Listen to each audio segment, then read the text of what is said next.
25 September 1960 शेगावसारखं 20,000 लोकसंख्येचं छोटंसं गाव, त्या गावामध्ये रेल्वे कॉलनीत रवीचा जन्म झाला. रवीचे वडील रेल्वेमध्ये बुकिंग क्लार्क, आई शाळेमध्ये शिक्षिका.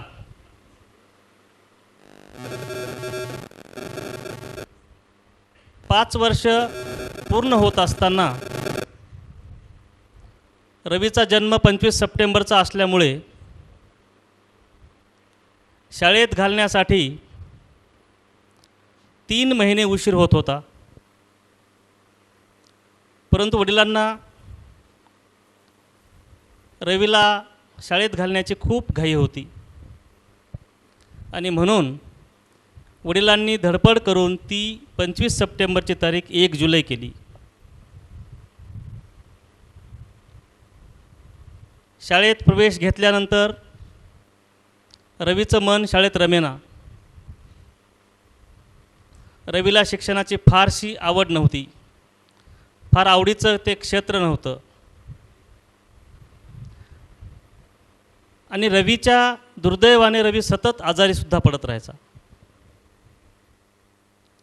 अनेक उपचार केले, अनेक डॉक्टरांकडे दाखवलं, परंतु रवीचं शरीर रवीला साथ देईना. अशा परिस्थितीत रवीचं शालेय शिक्षण सुरू झालं आणि शालेय शिक्षणापासून सुरू झालेली ही धडपड पद्मश्रीपर्यंत कशी पोहोचली याचा उलगडा आज आपण पद्मश्री डॉक्टर रवींद्र कोल्हे सरांच्या संवादातून साधणार आहोत. शेगावला शिक्षण पूर्ण झाल्यानंतर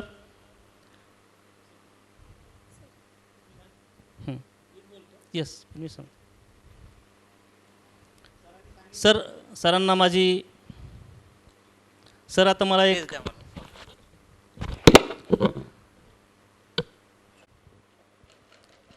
की शेगावमधून वर्धा, वर्ध्यातून नागपूर आणि तिथून बैरागड. हो सर. सुरुवातीलाच आपल्या आयुष्यामध्ये एक फार मोठा शब्द आला होता, गॉड इज ग्रेट. त्यावेळी आपल्याला गॉड इज ग्रेट असं वाटलं होतं. गॉड इज ग्रेटची संकल्पना आजही आपल्या मनात तशीच आहे का? आणि गॉड इज ग्रेटबद्दल आजच्या वास्तवात आपल्याला काय वाटतं? निश्चितच आहे. कारण असं की माझा जन्म शेगावला झाला हे तुम्ही उल्लेख केलाच. मला जन्मतः हृदयरोग होता, पण त्याचं व्यवस्थित निदान शेगावला होत नव्हतं. माझ्या वडिलांना रेल्वेची फॅसिलिटी होती, मेडिकल फॅसिलिटी, म्हणून मग मला भुसावळला डिव्हिजनल हॉस्पिटल होतं आणि मुंबईला ऑल इंडियाचं हॉस्पिटल होतं रेल्वेचं. तर त्यामध्ये जर त्या सोयी नसत्या तर कदाचितच मी जगलो असतो, अशी परिस्थिती होती. आणि वयाच्या 10व्या वर्षी माझं डायग्नोसिस झालं की याला कुठल्या प्रकारचा हृदयरोग आहे, प्रायमरी पल्मनरी हायपरटेन्शन नावाचा एक आजार मला आहे असं तिथल्या डॉक्टरांनी डिटेक्ट केलं.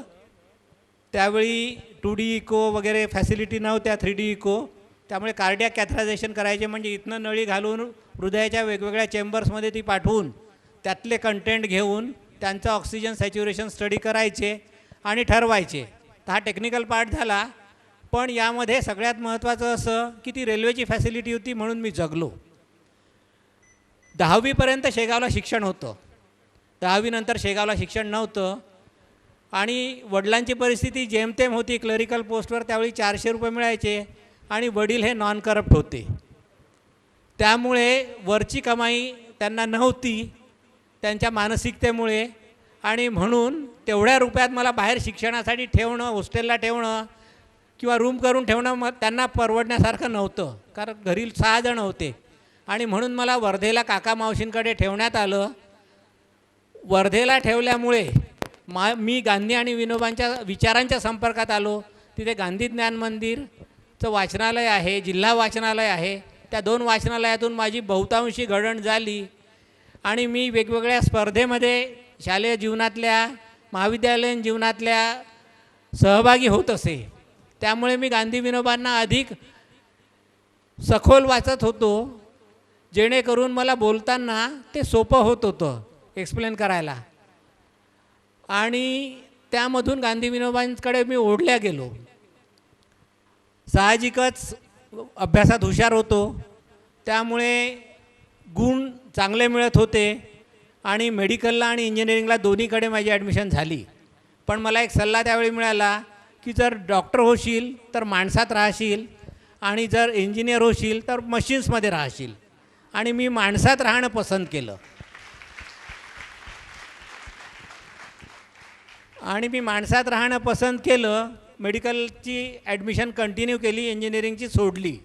अन्यथा माझ्या आवडीचे विषय म्हणजे फिजिक्स आणि गणित होते. गणितात 12वीत मला 100पैकी 100 होते, फिजिक्समध्ये 98 होते. सांगायचं तात्पर्य एवढंच की आवडते विषय सोडावे लागले आणि थोडासा कमी ज्याच्याकडे मला आवड होती अशा बायोलॉजी विषयाला मी प्राधान्य दिलं, कारण माणसात राहायचं होतं. आता मेडिकल कॉलेजला गेल्यानंतर काय परिस्थिती होती?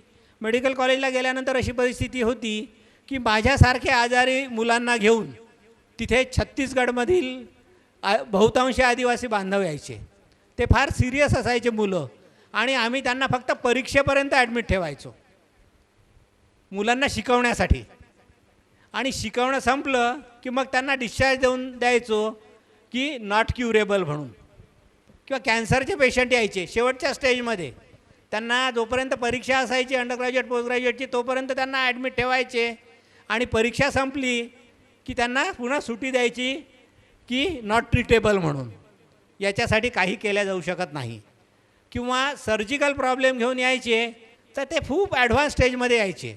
म्हणजे हा जेवढा स्टूल आहे एवढा स्टूल एवढा हायड्रोसिल असलेला माणूस म्हणजे तो त्या स्टूलवर बसू शकेल, आपल्या स्वतःच्या हायड्रोसिलवर तो चेअरसारखा बसू शकेल इतकं मोठं हायड्रोसिल घेऊन पेशंट यायचे. ही स्थिती काय व्हायची? कारण अर्ली डिटेक्शन व्हायचं नाही.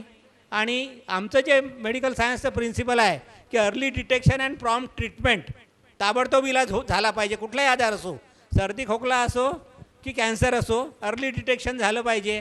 तर त्या भागामध्ये मेडिकल फॅसिलिटी नाही हे वास्तव त्यावेळी आमच्या डोळ्यासमोर आलं की एवढे सिरियस होऊन काय येतात, लवकर काय येत नाही, कारण त्यांना इलाज उपलब्धच नाही, तिथे डॉक्टरच उपलब्ध नाही. आम्हाला मग मेडिकल कॉलेजमध्ये शिकवलं जायचं. त्यावेळची 80% पॉप्युलेशन ही ग्रामीण भागात राहायची आणि 20% पॉप्युलेशन ग्रामीण भागात राहायची आणि 80% पॉप्युलेशन ही शहरी भागात राहायची. आता या विरुद्ध डॉक्टरांचं होतं की जिथे 80% पेशंट होते तिथे फक्त 20% डॉक्टर होते आणि जिथे 20% पेशंट होते तिथे 80% म्हणजे शहरामध्ये जास्तीत जास्त डॉक्टरांची गर्दी होती. आम्ही असा विचार केला की आपण हा रेशो रिव्हर्स करू, आपण खेड्याकडे जाऊयात. आमचे प्राध्यापक आम्हाला शिकवायचे की खेड्यात जा आणि त्या नात्याने मग आम्ही खेड्यांचा सर्च सुरू केला. त्यावेळी एक पुस्तक मिळालं, where there is no doctor.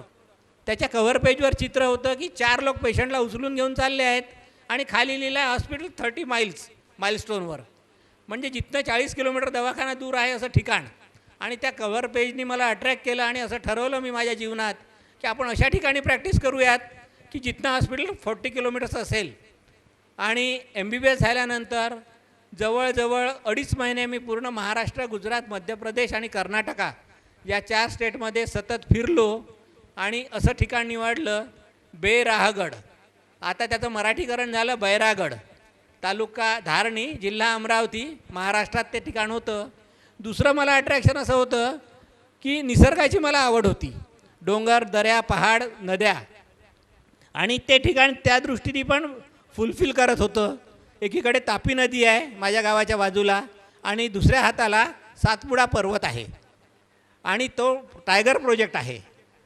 त्याला जरी लोक आदिवासी भाग म्हणून हिणवत असले तरी मला असं वाटतं की तो निसर्गाने समृद्ध भाग आहे. त्या ठिकाणी सर्व प्रकारचे वाईल्ड लाईफ आहे. अस्वलं आहेत, हरणं आहेत, सांबर आहेत, रानडुकर आहेत, सगळे प्राणी आणि विशेषतः मेळघाटचं वैशिष्ट्य असा गवा हा आहे, गौर ज्याला म्हणतात, तर तो पण आहे. आणि अशा वाईल्ड लाईफनी समृद्ध जीवनात टायगर प्रोजेक्ट असल्यामुळे तिथे टायगर आणि बिबट तर आहेतच, तर ते मला जास्त अट्रॅक्टिव्ह वाटलं आणि मी तिथे गेलो. जवळजवळ 1.5 वर्ष प्रॅक्टिस केली आणि 1.5 वर्षाच्या प्रॅक्टिसमध्ये माझ्या काय निदर्शनास आलं की माझ्याकडे लहान मुलांचे मृत्यू होतात, धनुर्वातासारख्या आजाराने मृत्यू होतात, मातांचे मृत्यू होतात धनुर्वातानी, कारण त्यांना आईला प्रेग्नंट असताना धनुर्वाताची लस मिळत नाही. आणि त्यावेळी 2 लस देण्याचं प्रिन्सिपल होतं. 2 लसी आईला दिल्यात तर धनुर्वात आईला होणारा आणि बाळांना होणारा टाळला जाऊ शकणारा सारखा आजार होता. त्याची किंमत फक्त 25 पैसे होती. म्हणजे मी इक्वेशन मांडलं की 6 मृत्यू 1 वर्षभरात माझ्याकडे झालेत, म्हणजे ₹1.5 6 मृत्यू. किती गंभीर होतं विचार करा. आणि मी असं ठरवलं की आपण आता पोस्ट ग्रॅज्युएशनला जायचं. कारण असं की हे सगळं जर करायचं असेल तर व्यवस्थित शिकावं लागेल. दुसरा भाग असा की सर्जिकल इमर्जन्सी यायच्या.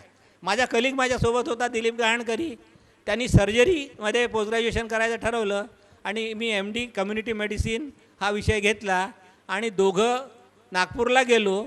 नागपूरला पुढच्या 2 वर्षामध्ये मी माझ्या शिक्षकांचं मला कौतुक करावं असं वाटतं. आज गुरुपौर्णिमा आहे. आमचे पाठक मॅडम, इंगोले सर, असे अनेक शिक्षक होते, आमचे प्राध्यापक, की ज्यांनी मला हे मार्गदर्शन केलं की तू काय कर की ही जे सगळे मुलं मरतात तर या मुलांच्याबद्दल तू सायंटिफिकली अभ्यास कर. नुसतं 6 मृत्यू तुझ्या गावात तुझ्या याच्या 1 वर्षाच्या याच्यात झाले याला काही अर्थ नाही आहे.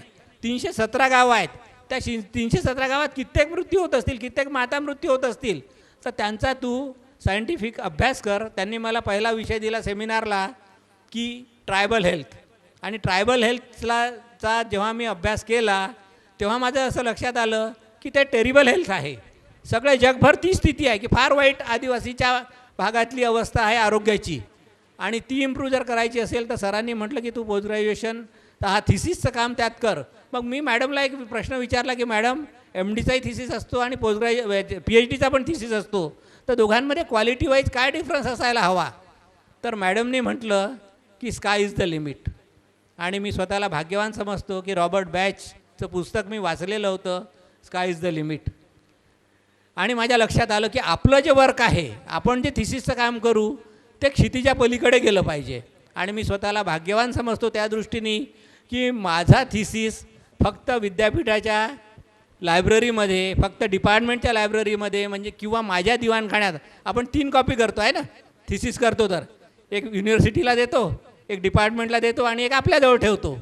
तर तो तसाच नाही राहिला. त्याला मॅडमनी जसा मला सल्ला दिला होता स्काय इज द लिमिट, तसा तो क्षितिजा पलीकडे गेला. BBC रेडिओनी त्याच्यावर 2 एपिसोड केले. नरेश कौशिक हा जो BBCचा वार्ताहर होता तो माझ्यासोबत मेळघाटच्या गावांमध्ये फिरला आणि तिथनं तो विषय त्यांनी प्रोजेक्ट केला. त्यांनी ॲडमिनिस्ट्रेटर्सचे स्टेटमेंट केले, त्यांनी गावकऱ्यांचे स्टेटमेंट केले, त्यांनी तिथली वस्तुस्थितीचं सगळं पाहिली आणि ते सगळं त्यांनी तिथे मांडलं नरेश कौशिकनी. आणि ते मांडल्यानंतर मग महाराष्ट्रातले पत्रकार, दिल्लीतले पत्रकार, नागपुरातले पत्रकार, मुंबईतले पत्रकार सगळ्यांची नजर या प्रश्नाकडे गेली. आणि हा जो मालन्यूट्रिशन डेथचा प्रश्न होता हा जगासमोर आला आणि त्यातून मलाही नाव मिळालं, त्या प्रश्नालाही उजाळा मिळाला. आणि जवळजवळ 200 कारणं मी त्याचा माझ्या थिसिसमध्ये अभ्यास केला. ती सोडवण्याचा प्रक्रिया गेल्या 35 वर्षांपासनं आम्ही दोघंजणं करत आहोत. धन्यवाद सर.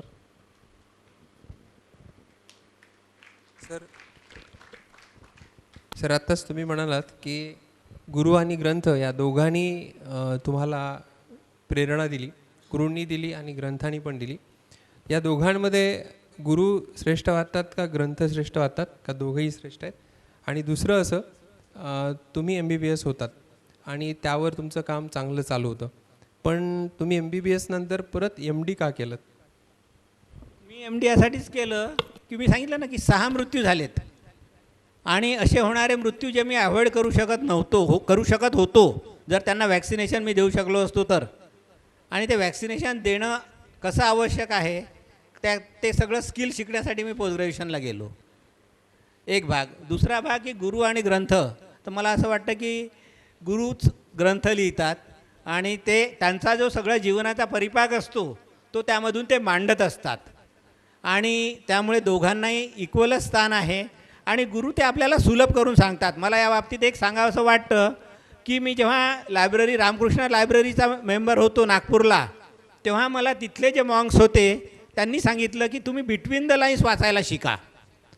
हा शब्दप्रयोग आपण नेहमी ऐकतो की बिटवीन द लाईन्स वाचा, पण नेमका त्याचा अर्थ काय होता तो त्या मॉन्कनी मला जो सांगितला की लेखकाला अभिप्रेत जे पुस्तकात तो लिहितो की जसं घडावं, आदर्शवाद तो जो मांडतो तो वाचकांनी आपल्या जीवनात आणणं, तो आदर्शवाद लेखकांनी मांडलेला हा आपल्या जीवनात वाचकांनी आणणं म्हणजे बिटवीन द लाईन्स वाचणं, म्हणजे बिटवीन द लाईन्स वाचणं. आणि मग मी जे जे पुस्तक वाचत गेलो त्यामधून मला जे मिळालं ते मी माझ्या जीवनात त्याचं प्रॅक्टिकल कसं करीन हा प्रयोग करणं सुरू केलं.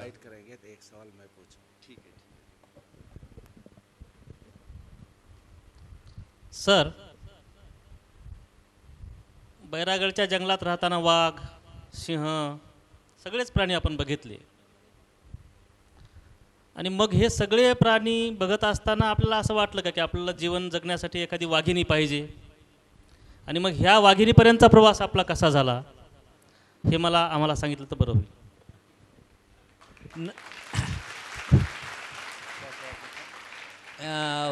खूपच महत्त्वाचा प्रश्न आहे सर. आणि ती मिळणं वाघाची मावशी एवढं सोपं नव्हतं. कारण मी जिथे राहत होतो त्याचं मी वर्णन सांगितलं तुम्हाला की व्हेअर देर इज नो डॉक्टरप्रमाणे तिथे 40 किलोमीटर डांबरी रस्त्यापासून पायी चालत जावं लागत होतं. जिथनं लाल बस जाते लालपरीपासनं 40 किलोमीटर दूर ते गाव होतं. जाण्या येण्याला रस्ता नव्हता, नुसतं किर्र जंगल होतं. आजही जर तुम्ही त्या जंगलातून आलात तर सूर्यप्रकाश खाली पडत नाही जमिनीवर, सगळा वरच्या वरच राहतो. तिथे उडती खार आहे, म्हणजे या झाडावरून ती खार सहज दुसऱ्या झाडावर जाते, इतकी जवळजवळ झाडांची दाटी आहे. ते तुम्ही पाहिल्यावरच अनुभवू शकाल. आणि म्हणून तिथे वाघ अजून जिवंत आहे. अनेक तृणभक्षी प्राणी आहेत आणि त्या परिस्थितीमध्ये कोणी यायला धजावेल असं शक्य नव्हतं. म्हणून MDच्या शेवटच्या टर्मला असताना मी युद्ध पातळीवर हा प्रयत्न केला की मला कुणीतरी जोडीदारीण मिळावी. कारण तोवर असं लक्षात आलं होतं की माझा जो मित्र होता तो परत मेळघाटला येणार नाही. सुरुवातीला गेलो तेव्हा आम्ही 2 जण होतो, पण नंतर तो कॉलेजला आल्यानंतर प्रेमात पडला आणि त्याच्या पत्नीला अमेरिकेला सेटल व्हायचं होतं. त्यामुळे तो मेळघाटला येणं शक्य नव्हतं. आणि म्हणून मी युद्ध पातळीवर शोध सुरू केला. कमीत कमी कंडिशन्स ठेवल्या की 40 किलोमीटर पायी चालणारी, 400 रुपये महिन्यात संसार चालवणारी. कारण मी एका पेशंटकडनं 1 रुपया घेत होतो आणि दर महिन्याला माझ्याकडे 400 पेशंट त्यावेळी येत होते. तर मला माझं इन्कम 400 रुपये महिना होतं. तर 400 रुपये महिन्यात जी मुलगी घरखर्च चालवील अशी पत्नी मला हवी होती. तिसरी अट होती की डावरी हा जो प्रश्न होता, हुंडा, हा त्यावेळी नागपूर शहराचा ज्वलंत प्रश्न होता. रोज मोर्चे निघायचे. 2 महिला होत्या तिथे, डॉक्टर साखरे आणि डॉक्टर कुलकर्णी. ह्या दोन्ही महिला रोज कलेक्टर ऑफिस, कमिशनर ऑफिसवर मोर्चा घेऊन जायचे की या गावामध्ये महिलेला हुंड्यासाठी जाळलं, त्या गावामध्ये महिलेला विष दिलं. तर तो ज्वलंत प्रश्न होता. सांगायचं तात्पर्य, तर मी ठरवलं होतं की माझ्या जीवनात मी हुंडा घेणार नाही, मी रजिस्टर मॅरेज करील. त्यामुळे 5 रुपयात लग्न करणारी पत्नी मला हवी होती. अशा मुलीशी लग्न करायचं की सरकारला जे 5 रुपये भरावे लागतात तेवढाच माझ्या लग्नातला खर्च असेल, इतर कुठलाही नाही.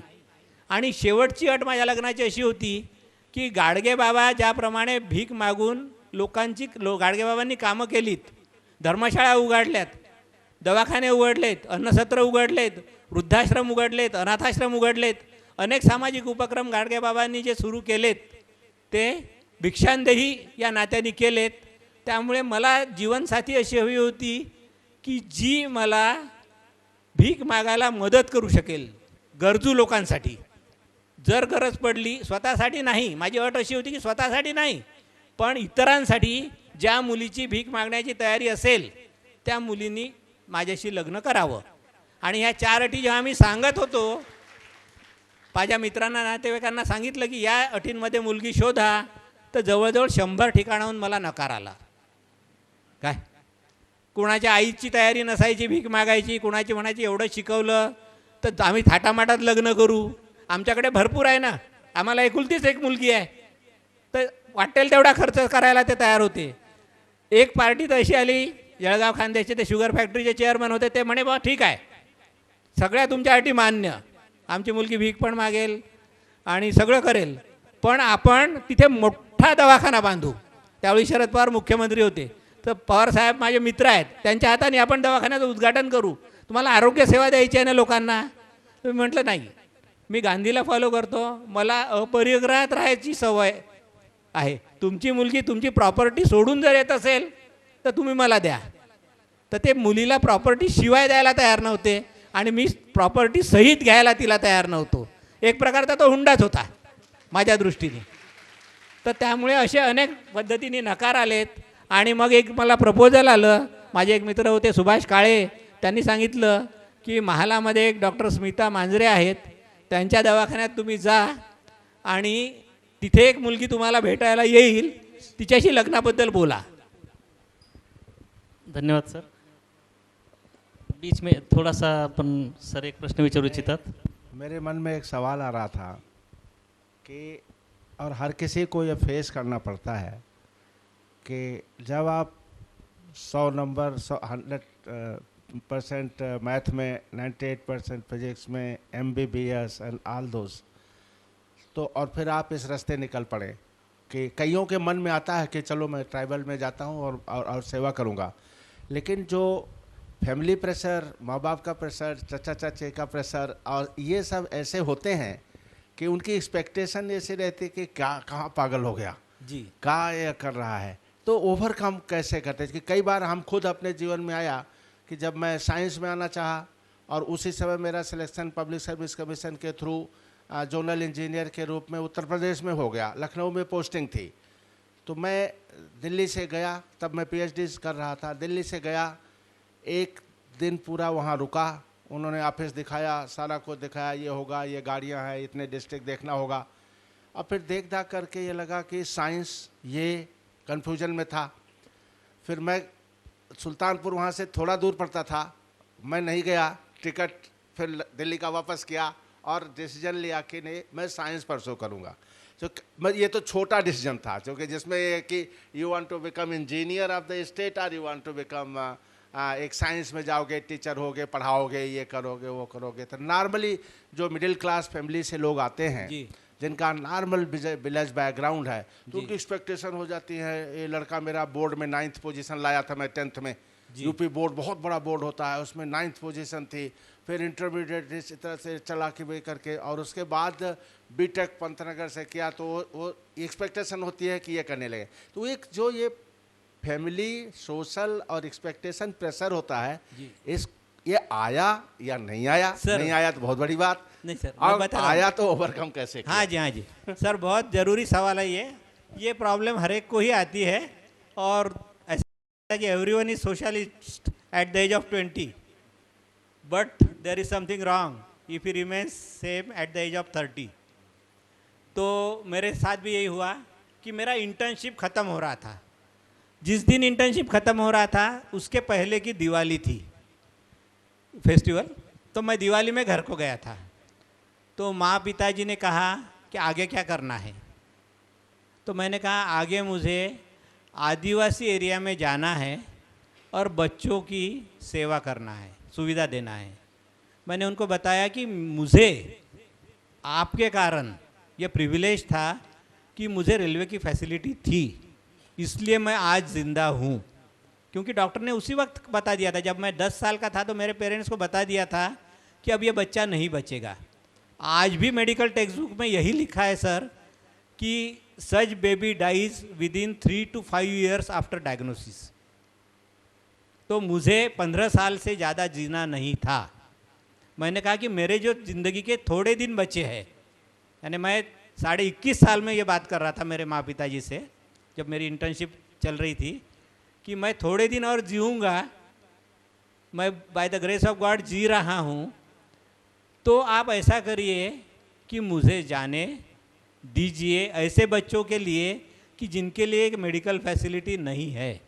मैं उनका डायग्नोसिस करूँगा और उनको जो हमारा प्रिंसिपल है मेडिकल साइंसेस का, early diagnosis end prompt treatment, तो मुझे जाने दीजिए। तो पेरेंट्स ने कहा कि हमने आपको इतना पढ़ाया, किस चीज़ के लिए पढ़ाया? हमारे भी कुछ एक्सपेक्टेशंस है। कुछ दिनों में पिताजी रिटायर होने वाले थे, तो आफ्टर रिटायरमेंट आप हमारी केयर कीजिए, ये एक्सपेक्टेशंस थी। उनको रहने को खुद का घर नहीं था, पिताजी ने अपने ड्यूटी में सिर्फ प्लॉट ले पाए थे, उसके ऊपर बिल्डिंग नहीं खड़ी कर पाए थे, घर नहीं खड़ा कर पाए थे। तो मैंने कहा कि देखिए आप मुझे मत रोकिए, मैं अच्छा काम करने के लिए जा रहा हूँ, मैं बुरा काम करने के लिए नहीं जा रहा। और अच्छा और बुरा ये आप ही ने मुझे सिखाया है, आप ही ने सिखाया है मुझे। आप रेलवे में कैसा होता है कि क्वार्टर में सब ऑल क्लास रहता है, क्लास 1, क्लास 2, क्लास 3, क्लास 4, चारों वैरायटी रहती है कि पोर्टर से लेकर स्टेशन मास्टर तक सभी वहाँ रहते हैं। तो कुछ लोग ऐसे होते हैं कि जो क्लास 4 एम्प्लॉयज़ गरीब होते हैं बहुत, तो उनके यहाँ जब दिवाली नहीं होती थी तो आप लोग ही उनके हमको बताते थे ना कि आपका दोस्त है उसको फटाके दे दो, आप ही बताते थे कि घर में मिठाई बनी है तो उसके यहाँ पहुँचा दो। ये तो आप ही ने सिखाया ना। तो आप मुझे ये प्रैक्टिकल करने दो कि मेरे पास मेडिकल साइंस है तो मैं लोगों को दूँ, है ना। दूसरी बात, आपने हमेशा दूसरों की हेल्प की तो वो क्वालिटी हमारे में आई। आप अगर शराब पीते थे तो हम भी बॉटल धो के पीते थे, यानी दोष आपके तरफ जा रहा है अब कि आपने हमें जो सिखाया वो उसका प्रैक्टिकल हम करने जा रहे हैं। और आप रोकिए मत, बीच में रोड़ा मत लाइए। दूसरी बात, माँ की ऐसी थी कि भाई कुछ तो हमारे लिए करिए। मैंने बोला कि ठीक है कि आपने मुझे पढ़ाया, लेकिन उससे ज़्यादा खर्चा तो मेरी फ़ीस थी सर 175 रुपीज़ पर टर्म कॉलेज की, समझ लीजिए।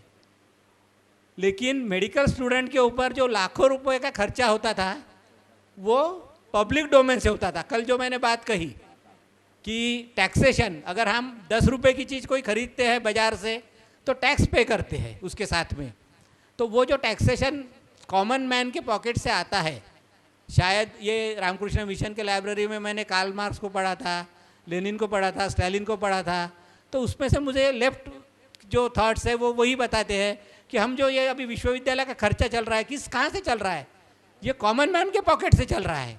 आपको जो सैलरी मिल रही है सब लोगों को, ये जो बिल्डिंग्स खड़ी है ये कॉमन मैन जो टैक्स पे कर रहा है उसमें से खड़ी है। और इट्स माय रिस्पॉन्सिबिलिटी नाउ, मैं यहाँ से पढ़ने के बाद में कॉमन मैन के लिए कुछ करूँ। तो उस नाते से मैंने उनको समझाया कि देखिए आपने मेरे लिए 175 रुपीज़ पर टर्म खर्चा किया, लेकिन गवर्नमेंट ने मेरे लिए लाखों का खर्चा किया।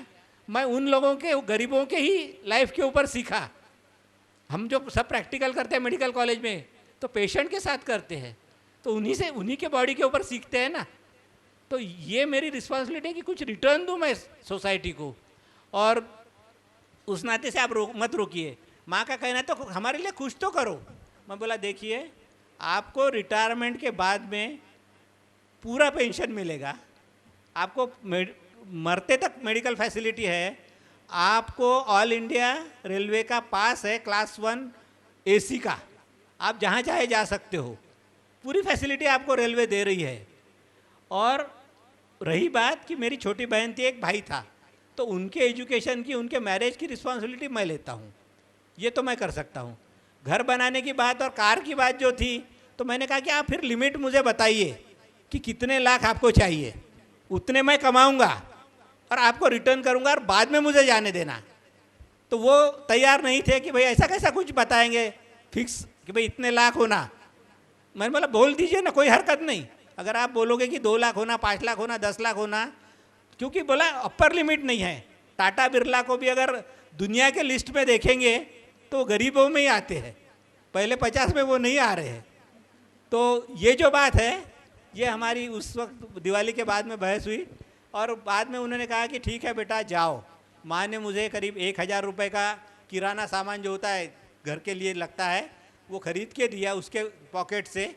और हमारा जो दोस्तों का कॉमन पॉकेट था उसमें 3500 रुपये थे। तो 3500 रुपये की दवाइयाँ हमने खरीदी और वहाँ बैरागढ़ में चले गए।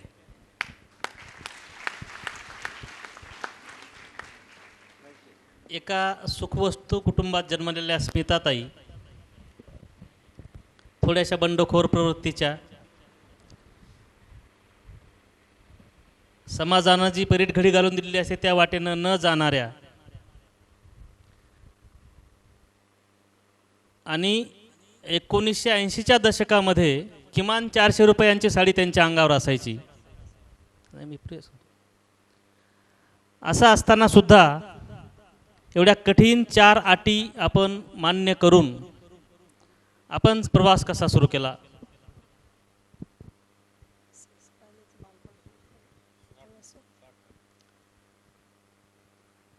मी नागपूरची आणि नागपूरलाच शिक्षण झालं 10वीपर्यंत। त्यावेळेस इतकं शिक्षणाला महत्त्व नव्हतं। कोणत्या आईवडील आमच्या वेळेस असं शिकावं असं फार उच्च याच्यात शिक्षण होतं आणि बाकी आम्हाला कोणी शिका असं म्हणत नव्हतं। पण 10वी झालं, खूप झालं। नुकतीच 12वी निघाली म्हणून बाजूच्या शाळेत टाकलं। 12वी झाल्यावर उरकून टाकू असा घरच्यांचा विचार होता। भाऊ वगैरे बिलकुल बस झालं, खूप झालं, पोरं पहा अशी स्थिती होती। आणि त्यात 12वी झालं। सायन्समध्ये इंटरेस्ट होता, चांगले मार्क होते, पण सायन्स काही घ्यायला मिळालं नाही कारण बाजूलाच आर्टचं कॉलेज होतं बिंजाणी मला, तिथं टाकण्यात आलं। पण मला काही त्यात खूप इंटरेस्ट नव्हता। तर त्याच्यामध्ये NCC, तर मी फाईन आर्ट म्हणजे ड्रॉइंग, पेंटिंग हे सगळं करणारी NCC, मग त्यात खेळणं आणि इंडियन म्युझिक घेऊन मग मी BA केलं। आणि BA केल्यावर मग मला थोडंसं अंगावर माझे पांढरे डाग होते आणि त्यामुळे जी घरच्यांची वागणूक होती, 3 भाऊ 3 भावजया, आणि त्या तिन्ही भावजयांना असं वाटतं की ही व्याध आपल्याला नको, कुठे जन्मभरीला पोसायचं। आणि त्याच्यामुळे जी घरची वागणूक आहे ती अशी काही होती आणि समाजाची पण अशा मुलीला मिळणारी जी वागणूक असते ती फार विचित्र असते। आणि मला छोट्याशा घरातच पूर्ण जग कसं असतं याची जाणीव झाली आणि हे लक्षात आलं की आपल्याला आपल्या पायावर उभं राहणं खूप आवश्यक आहे, त्याशिवाय काही खरं नाही।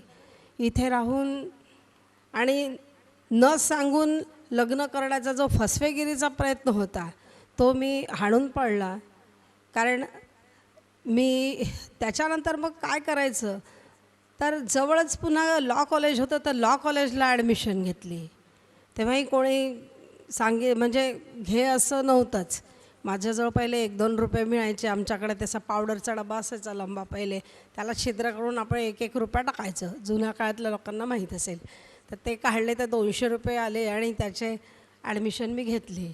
पण खरं सांगू मित्रांनो, मला तेव्हा ईज आणि वॉजही समजत नव्हतं, कारण मला त्या आर्टमध्ये इंटरेस्ट होता आणि मला त्या अभ्यास कशातच इंटरेस्ट नव्हता।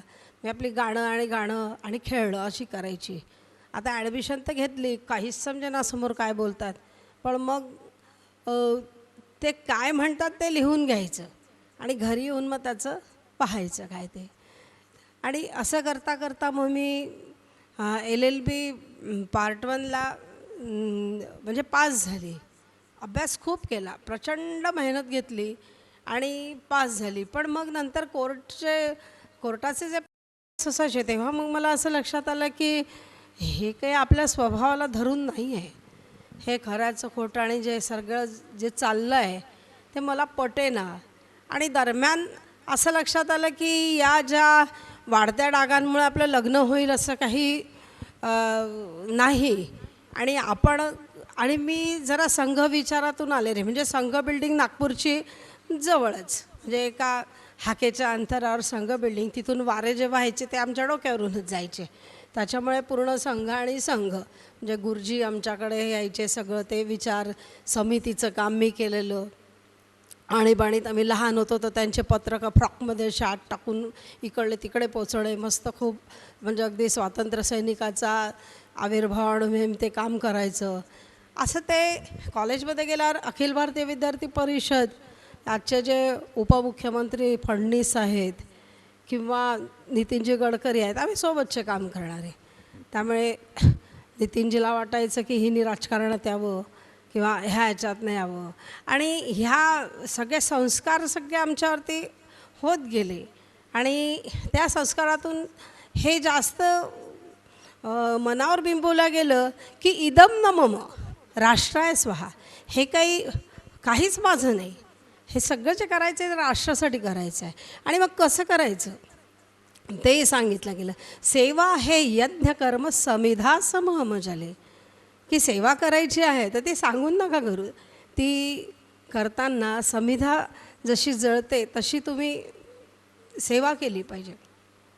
हे जे संस्कार आमच्यावरती झाले आणि त्यातून मग मार्ग निवडला गेला. आणि विवेकानंद केंद्राचा पगडा माझ्यावरती भरपूर होता. एकनाथजी रानडे रजूभाई यांच्याशी नेहमी म्हणजे झालेल्या चर्चा ह्याच्यातनं मी विवेकानंद केंद्राची प्रचारक जावी असं ठरवलं. आणि मग वकिली हा पेशा काही त्याच्यासाठी योग्य नाही म्हणून मी पुन्हा DHMSला ॲडमिशन घेतली आणि पुन्हा 10वीपासूनचा डबल प्रवास सुरू झाला. आणि मित्र हो, त्याच्यात इंटरेस्ट होता. पहिल्याने पास होत गेली, 5 वर्ष त्याच्यात खूप प्रॅक्टिस केली. आणि माझला गुरु पण खूप चांगले मिळाले. डॉक्टर डांगरे प्रसिद्ध होमिओपॅथ नागपूरचे, त्यांच्याकडे 5 वर्ष प्रॅक्टिस केली. आणि त्यानंतर मी त्यांचा पश्चिम नागपुरात दवाखाना, माझा पूर्व नागपुरात मी दवाखाना लावला. आणि सहज अगदी गोष्टी झाल्यात. आणि दवाखाना माझं सगळं करताना प्लॅनिंगवर बराच भर असतो की पुढचं प्लॅनिंग आपलं कसं असावं. सगळ्या ह्या गोष्टींनी मी दवाखाना लावला. आणि मित्र हो, पहिल्याच दिवशी 15 पेशंट्स माझ्याकडे होते. आणि दवाखाना इतका चालला की मलाच आश्चर्य वाटायचं की बाबा माझ्या दवाखान्यात इतके कसे काय लोक येतात. आणि मग तोपर्यंत कसं हातातोंडासंच हे होतं. आणि इतक्या काही फॅसिलिटीज तेव्हा कपड्यांना याला त्याला एवढी व्हॅल्यू दिल्या जायची नाही. आमचे कपडे फाटायचे, आमचे कपडे विटायचे. आता कपडे विटणं आणि फाटणं हे म्हणजे खूप ती अडगळीतली गोष्ट झाली. तर अशा ह्याच्यातले आम्हालाही अट्रॅक्शन होतं पहिले की कानातले घ्यावे, नाकातले घ्यावे, हे घ्यावं ते घ्यावं. पण तेव्हा काही आमच्या ह्याच्यावर हेच नव्हतं. आम्ही विंडो शॉपिंग करायचं. म्हणजे आमच्या कोठी रोडवरती एक लाईनीने फिरायला गेलो किंवा ये कित्ते का है, ये कित्ते का है, ये कित्ते का है, ऐसा वापस यायचं. पण आता पैसा यायला लागला. आणि खरोखर माझी असिस्टंट आणि आम्ही टेबलवरती मग त्या नोटा जमा करायचो. बापरे, एवढे पैसे वगैरे. आणि त्या काळामध्ये जवळजवळ म्हणजे फारच नोटाच छापायला लागली मी. आणि मग खरोखर शॉपिंग सुरू झालं. आणि म्हणजे एक जलवाच होता. माझे गुडघ्यापर्यंत केस होते. आणि मग काय स्लीवलेस, लिपस्टिक आणि कानातले, नाकातले, नागपूरभर फिरून घेतलेली चप्पल. पहिलं साडीचं मॉडेल आलं की अगदी माझ्या डॉक्टर सही आया आहे वगैरे वगैरे, मी स्टायलिश रख दो वगैरे. आणि तशा साड्या घेणं, गाडी आली. आणि ह्या सगळ्या गोष्टी आल्यावरती मग झालं, मन भरलं एकदाचं. मग समजायला मला ते मग त्या कानातल्या नाकातल्याला काय करायचं, टोचायला लागले ते. आणि मग लक्षात आलं की खरा अलंकार हा कानातल्या नाकातले नसून तुमचे गुण वाढवणं आहे. आणि ॲक्च्युली आपण घालतो ते कोणासाठी, काय दुसऱ्याला दाखवायला. ते कानातलं मला टोचत असते इकडे गाडीसारखं, पण मला दुसऱ्याला मी चांगली दिसावी आणि ह्याच्यासाठी आपण ते कळत असतो. काय लोंढे गळ्यात घालतो कोणासाठी? दुसऱ्यांना दाखवण्यासाठी. मग मला ते काही विचाराने पटायला नाही लागलं. दरम्यान विनोबांचं गीता प्रवचन वाचलं आणि ते वाचता वाचता मग स्वधर्मापर्यंत येऊन पोचली आणि मग लक्षात आलं की आपला काय स्वधर्म. आणि ह्या सगळ्या विचारात जेव्हा मग माझ्याजवळ पैसे आले आणि सगळा दुनियेचाच धर्मच आहे की मी एक सोन्याची कोंबडी झाली होती, सोन्याचं अंड देणारी. त्यामुळे माझे पांढरे डाग कोणाला दिसेनासे झाले आणि मलाही मुलं मग सांगून यायला लागलेत की बा मुलगी आहे लग्नाची. आणि मग पुन्हा मग जे आमच्या घरी पण चहा पोहे सुरू झाले आणि मग पाहायला येणारे मुले चहा पोहे असं तसं दाखवणं. आणि मग त्या काही काय म्हणजे जे वरपक्षाकडले अगदी यायचेत, अगदी शेंबडे शेंबडे पोट्टे आले तरी वरपक्षाकडले आले म्हणून त्याला नमस्कार करा काय. आणि तो नमस्कार म्हणजे मला स्वीकारा हाच होता. मग ते काही एक दोन चहा पोहे झाल्यावर मग काही ते पटेना असं झालं, ते जीवावर यायला लागलं. मग मी घरी सांगितलं की बा हे काही मी करणार नाही. मग सगळा गोंधळ झाला. म्हणजे तुझं लफडे अशीन. म्हणलं लफडं जमलंच नाही. मग म्हणे तू एवढी नखरे काऊन करतं? म्हणलं हे ते पोरं पाहायला येतात तर मग माझ्या दवाखान्यात पाठवा ना पाहायला. इथं काय 2 मिनटात पाहणार आहे नमस्कार करून डिसिजन घेणार आहे. मग झालं, मी हट्ट केला आणि दवाखान्यात आलेत पोरं पाहायला. आणि मग मात्र मी पहिलेच सांगून हे पाय रे भाऊ, हे जे दिसते की नाही दुकान, हे आपण केव्हाही बंद करू बरं काय, आणि छातीवर बसून खाऊ.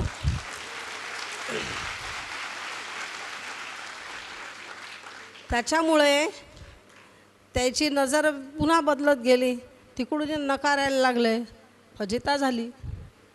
काय लग्न तर करायचं होतंच, ठरवलेलंही होतं.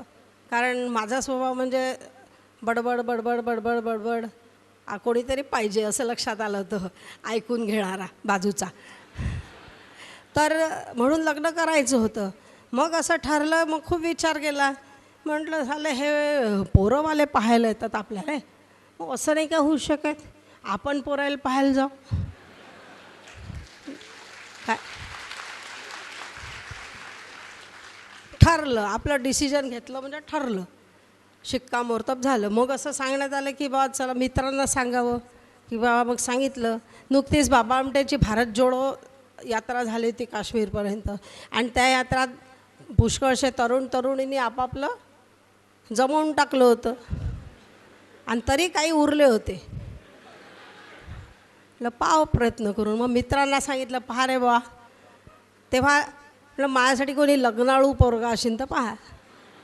पहिला लग्नाळूचा शब्दप्रयोग मी केला आणि मग त्यांच्याकडून पत्ते घेतले. अमुक अमुक हा आहे, अमुक अमुक तो आहे, टमुक टमुक तो करतो. मग ज्याच्यातला बरा वाटला आपल्याला एक असं बा चला पाहून तर घ्या.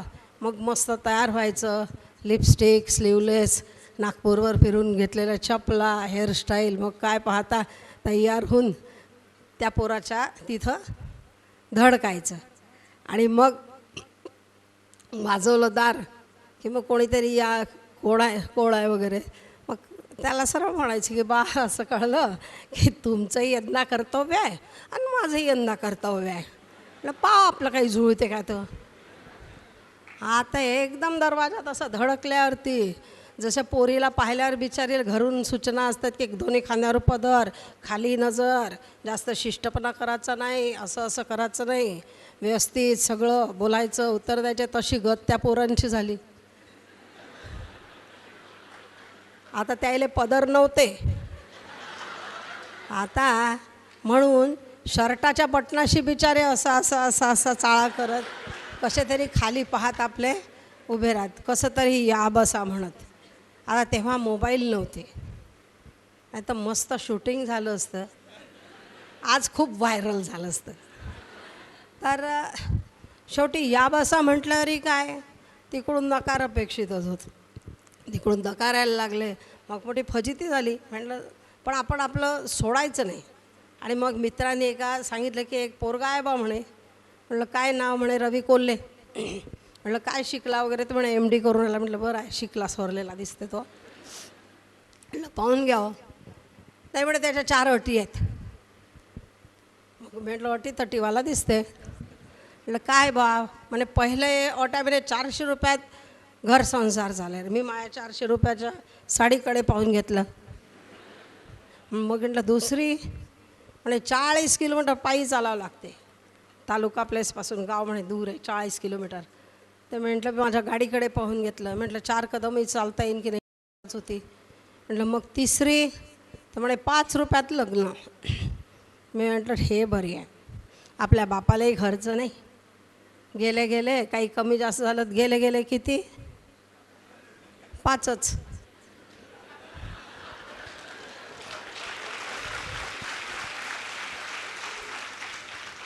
चौथी, त्यामुळे भीक मागायची तयारी दुसऱ्यासाठी. म्हटलं बरं, आपल्यासाठी आपण मागायला तयार, भिकारी दिसते. नाही चालली प्रॅक्टिस तर देवमाय घेतला कटोर आता की चालू आपलं. बरं आहे म्हटलं, ते प्रॅक्टिस चालत नाही म्हणून रडत बसायचं काम नाही. म्हटलं बरं बा. तर म्हटलं मग आता पोरगा कसा पहा. ते सोशल वर्क करायला त्या तिथे मेडिकल कॉलेजच्या मागे कोणतं ते गाव बाबुळखेडा, तिथे जायचे पिंपळा गावी. तर मी मित्रांसोबत चुपचाप जायला लागली. ऑब्झर्वेशन करत होती. आमच्या होमिओपॅथी कीन ऑब्झर्वेशनला महत्त्व आहे. त्याचं कीन ऑब्झर्वेशन सुरू केलं. तर काही याला माहीत नव्हतं मी याला पाहायला येते आहे वगैरे वगैरे वगैरे. तर तिथे जाऊन मी पाहायची, बरं आहे बा पोरगा, इतक्या तरुण पोरी ज्युनियर्स वगैरे वगैरे पण वरमान करून पाहत नाही. म्हटलं बरं आहे, पुढे धोका नाही. आणि मग झालं, मग बरं वाटलं. मग म्हटलं माझ्या मित्राला, अरे बा म्हटलं तू म्हण म्हटलं त्याला, बोल ना त्याशी. तर त्यानं हातवर केले. म्हणे बा तुझं असं स्लीवलेसपासून आहे असं म्हणे, आणि त्याचं फाटले कपडेवाले म्हणे, आता तुमचं तुम्ही पाहून घ्या म्हणे. आता मग असं ठरलं की नागपूरला माझ्या दवाखान्यामध्ये महालमध्ये अमुक दिवशी अमुक वेळेस हा पोरगा तिथं येईल. मग तिथं भेटा. पण याला माहीत नाही की मीच पोरगी आहे काय. त्याच्यानंतर मग त्या दिवशी अमुक वेळेला घाम पुसत आला, उन्हाळ्याचे दिवस होते, गाडीला समोर येऊन बसला. बेंच होतं, माझं केबिन होतं, काळा काच होता. मला पेशंट दिसायचे की ऑब्झर्वेशन करायला. आणि मी पाहत होती तरुण पोरी खूप आल्या होत्या, खूप औषधाला गर्दी होती. अगदी हा एका पोरीकडे पाहे, हे अशीन काय, ती उठे औषध घे ती जाय, ती उठे औषध घे ती जाय. 1.5-2 तास झाले. 2 तासानंतर पोरी संपल्याचा प्रश्नार्थक चेहरा दिसे. मग मी स्टायलिस्ट म्हटलं हां आत या. मग आले बा. म्हणे मला असं सांगितलं की बा इथं तुमच्या दवाखान्यात कोणी पोरगी लग्नासाठी बोलायला इथे बोलणार आहे. आता आपली पहिलीच वेळ होती बा. मग म्हटलं आता कसं काय बोला. म्हटलं चला हवा पाण्याच्या गोष्टी केल्या मग काही वेळ. मग म्हटलं चला हवा पाण्याच्या गोष्टी किती वेळ करा. म्हटलं घाला मुद्द्याले हात. मी म्हटलं त्याचं असं आहे म्हटलं की ते लग्नासाठी बोलणारी पोरगी म्हटलं मीच. आता ते स्लीवलेस लिपस्टिक असं झालं, रॉंग नंबर लागल्यासारखं उठायला लागले. मी म्हटलं साली गडबडच झाली. मोठ्या मुश्किलने इथपर्यंत आलं सावज, आता कसं करावं. म्हटलं नाही बसा बसा बसा. पाणी होतं तेव्हा, बाटल्या नव्हत्या, लोटा ग्लास असायचा. पाणी दिलं. म्हटलं पाणी प्या बसा. मी काय गळ्यात नाही पडली म्हटलं.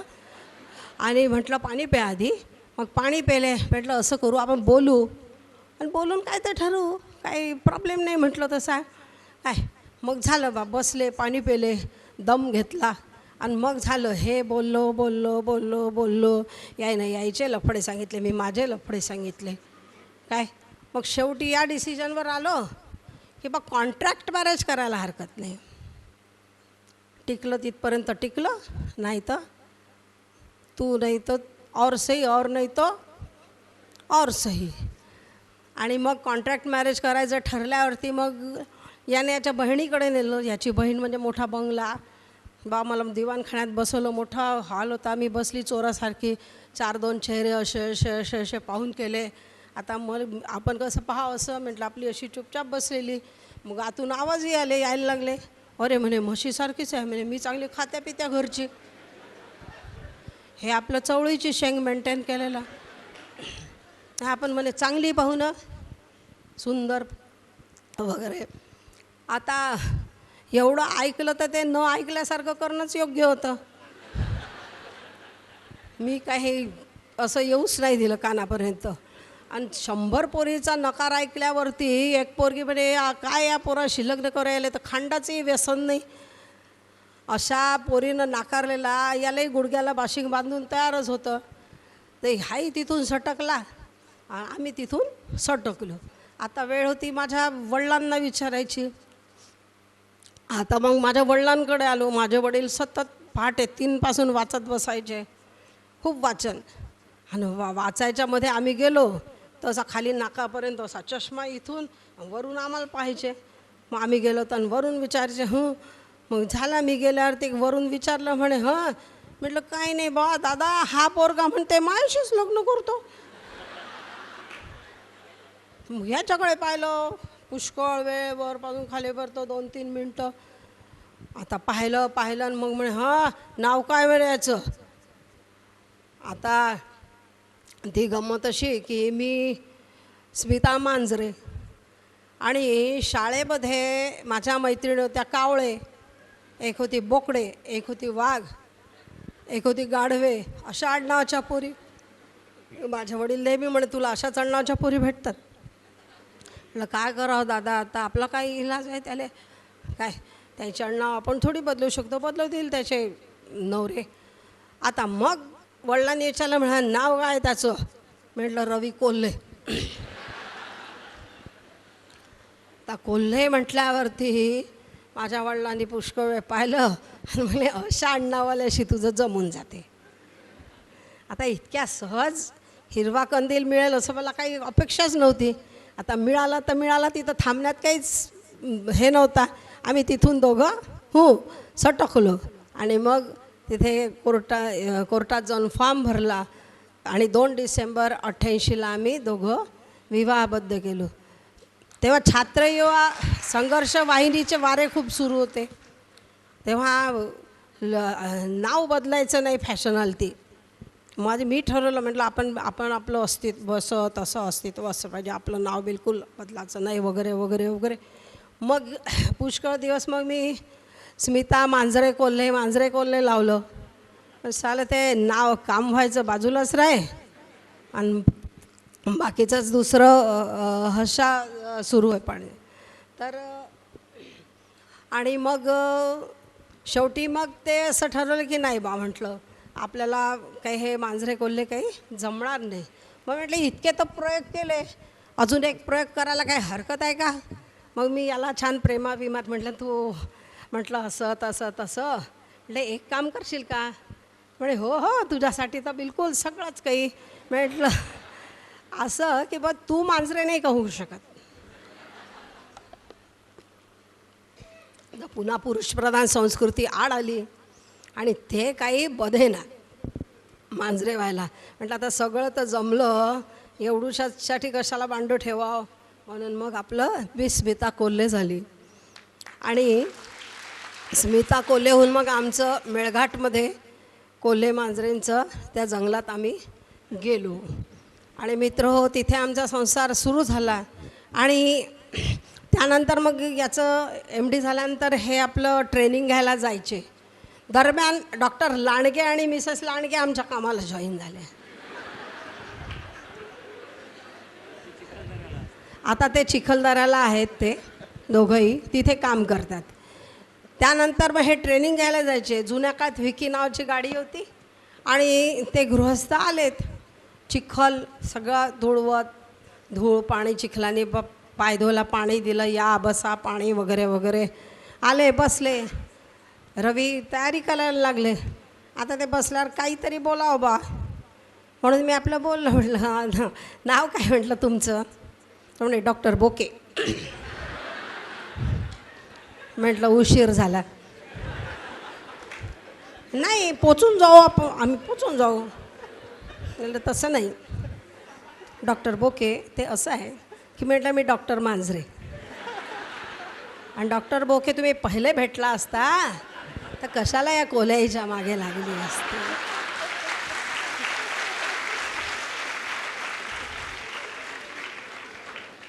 आता त्यानं जे खाली मुंडी घातली तसाच जेवला, पुन्हा काही भेटलंही नाही आणि आलंही नाही. आमच्यावरती पुस्तक लिहिण्यात आलं, मेळघाटवरची मोहर, त्याची पण लेखिका मृणालिनी चितळेच आहे आणि त्याला छापणारंही प्रकाशन राजहंसच प्रकाशन आहे. अशी ही कोल्हे मांजरींची गोष्ट.